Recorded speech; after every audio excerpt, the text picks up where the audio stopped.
Hey guys, this is After Dark Gaming. Today we're checking out a post-apocalyptic visual novel that honestly feels way more emotional and atmospheric than I expected. Well, actually, this game is new. It only had one chapter. Let's dive in. The game takes place in a world completely destroyed by a man-made virus that caused people to age rapidly until civilization finally collapsed. By 2042, almost all of humanity was wiped out, and whatever remained of society rebuilt itself under something called the Crimson Shield. You play as Mark, a former soldier who leaves his shelter for the first time in years and eventually reaches the abandoned city of Evergreen, where he meets Arya. And honestly, that relationship becomes the emotional core of the game.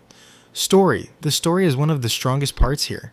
Instead of focusing only on survival, the game leans heavily into loneliness, hope, and rebuilding connections in a dead world.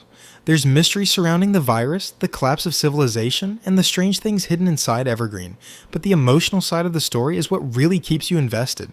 The pacing is slower and more atmospheric, but it works, because the world genuinely feels empty and broken. Characters. Mark and Arya carry the game really well. Their interactions feel natural, and the writing does a solid job showing how two people slowly reconnect with humanity after living through complete collapse.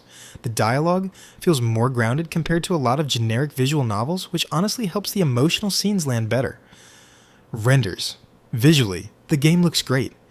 The post-apocalyptic environments are detailed, lighting is used really well, and the abandoned city aesthetic creates a strong atmosphere throughout the experience. Character renders also stay consistent, and expressions help sell the emotional tone of the story. Animations.